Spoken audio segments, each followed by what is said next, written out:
Finally, we have a report from inside the building about Jim Schwartz. It might be pretty shocking to you guys based on what we've heard and all the latest. Welcome to the Browns Report, everybody. I am your host, Joey O'Donoghue. Excited to talk some more Browns football on today's episode. Before we dive into all the news and rumors, though, the Steelers just hired a defensive coordinator. And that's why the Steelers host thought it was a perfect time to challenge me to subscriber battle because he thinks that they can win because we don't have our DC figured out yet. Well, guess what? I bet the Browns fans are going to crush the Steelers fans. We've got the most diehard fans in the league. Hit that subscribe button to beat the Steelers channel. We're starting fresh here from today on. Let's get more subscribers than that Steelers Talk channel does here at Chat Sports. I believe in the Brownies, and it's totally free. So help me out. Let's beat them so we don't lose to Steelers fans. All right, here is where we're at with Jim Schwartz. Right, here's all the latest, and then I'll tell you the new report that we've got. So obviously, multiple NFL insiders reported that Jim Schwartz cleaned out his office, stormed out, was telling coaches, saying goodbyes, telling coaches he's not going to be here, right, all of that. And then NFL insider Albert Breer said, well, the Las Vegas Raiders are looking for a defensive coordinator, and Jim Schwartz would be a top candidate for Vegas. He was also supposed to be a candidate in Philadelphia, but we now know that Fangio is going to return to Philly and not retire, so his options are very limited here, right? If he doesn't want to go to the Raiders or Browns, he'll have to retire. Otherwise, it's a negotiation between ownership and Schwartz of, we'll give you a raise, here's your terms for next year, just stay, or Jim is just like, you know what, I'm so done with Cleveland, I'm going to go take any other job there is, and that might even mean the Raiders. So those are his options. That's what we're down to. And now Browns beat reporter Mary Kay Cabot says this: it is not over yet. It's not completely over yet. When we talked to Jimmy Haslam the other day, he said this is ongoing. I know that they've had their conversation. I was told that Jim was in the building on Monday. They've had their talk. They didn't reach an agreement during that session, but that doesn't mean it's completely over yet. I think that they're going to give it a little more time, maybe another conversation or two. So the first part of that, it's not over. There is a real chance that this is just some steam that Schwartz had to blow off, and he's going to have some conversations, try to stay in the building. Now, it's not promising that they had a talk and didn't reach an agreement.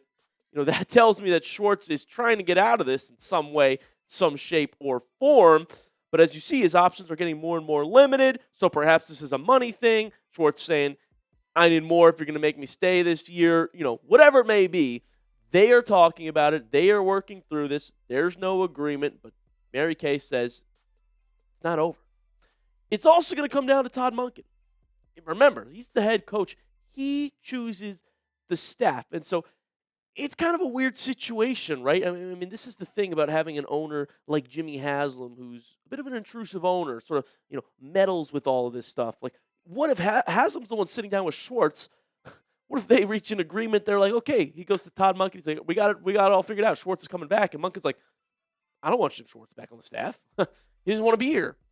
So hopefully they're actually all talking together about this. Like, I feel like Monken should be in these meetings instead of just Jimmy and Jim. But also going into the head coach search, it was pretty evident that the Browns wanted Jim Schwartz to stay on the staff and be the DC. And Monken was like, willing to that idea, essentially agreed to that idea that he would like to work with Jim Schwartz if Jim Schwartz wants to be here. Remember, Monken also told us in his introductory press conference he's not going to touch the defense.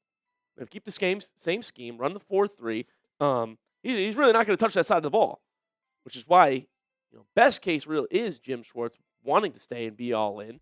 But there's a chance that he's not, and Monken might say, well, I don't want a guy that's not all in on the staff, which is quite fair to say, quite frankly. Mary Kay also threw this out there. If Jim Schwartz does come back and the Browns win some games, he might get more head coach interviews after the season. John Harbaugh, 63, Mike McCarthy, 62, Todd Monken, 60, all getting head coach jobs. 60 is the new 40 in these searches. Yeah, I don't know if I believe that, Mary Kay. You're asking for a lot here. Not only the Browns to win games, but that some other team, if some other team would hire Jim Schwartz. The Browns didn't hire Jim Schwartz.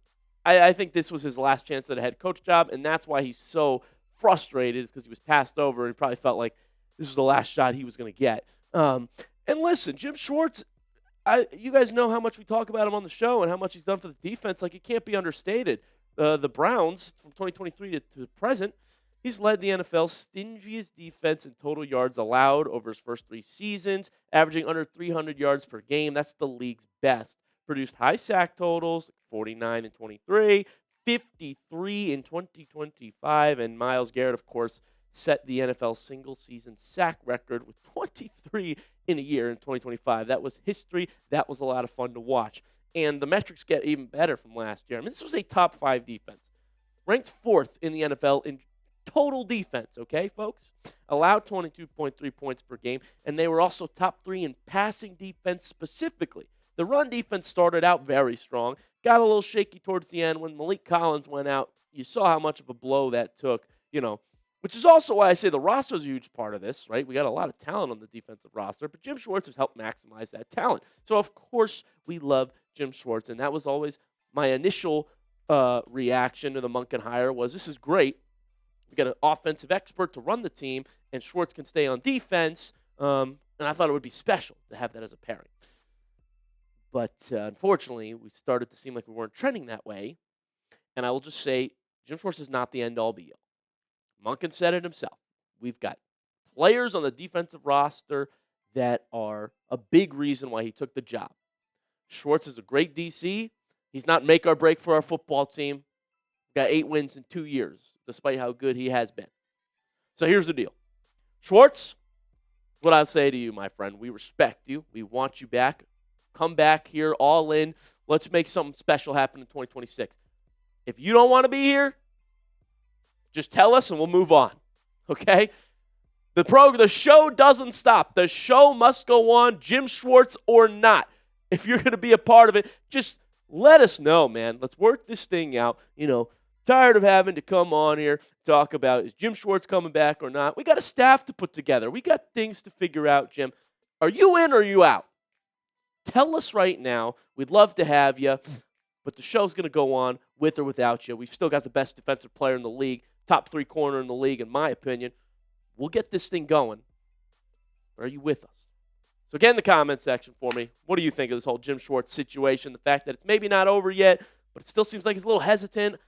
Give me your opinion. Sound off down there in that comment section on the entire Jim Schwartz situation. We'd love to go read what all of you guys have to say about our DC here going forward. Coming up, let's talk about the NFL honors that are happening tonight. How many Brownies are going to come away with awards? Let's talk about all of it and celebrate some good from the Cleveland Browns 2025 season. Before we do that, let's give a special shout out to today's sponsor, and that is PrizePicks. The big game is almost here, and there's no better way to cash in during America's biggest sporting event than PrizePicks, where it always feels good to be right. And since the big game is right around the corner, that also means it's your last chance to get into the football action before next season. So close the season out right with PrizePicks by getting $50 instantly in lineups when you play your first $5. I love this app. It's a lot of fun, and I've been crushing it with the more on quarterback passing touchdowns this playoffs. And since I can't watch my favorite team for a while, I want a way to stay entertained during these games and have something to root for.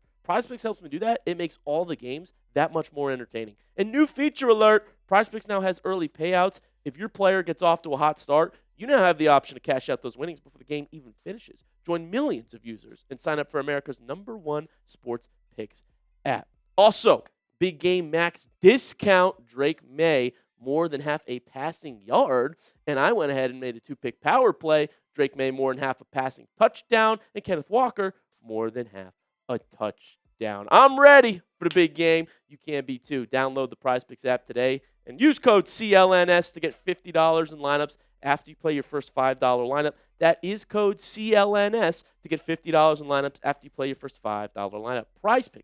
It is good to be right. Let's talk about the award show happening this lovely evening, the NFL honors, where the best of the best are given the awards. MVP, Defensive Player of the Year, you name it, they've got it. And I am happy to announce, as we've been saying for weeks, Myles Garrett is going to win another Defensive Player of the Year award. He probably should have multiple more in his career, but I'm happy that is a no-doubter this year. I mean, look at what the odds have become. He is minus 50,000. If you don't know how betting odds work, you have to bet 50 grand to win $100. for Myles Garrett getting DPOY. I'm serious. That's what it's come down to. Okay, he's leading the pack. It's not even close. Will Anderson second, Micah was third, Aiden Hutchinson, Nick Bonito round out the list. But it's going to Myles Garrett, who had 23 sacks, an NFL record for a single season. Led the NFL in tackles for loss with 33. First team All-Pro, and as I showed you, it's a no-brainer who the DPOY is this year. It'll be his second of his career.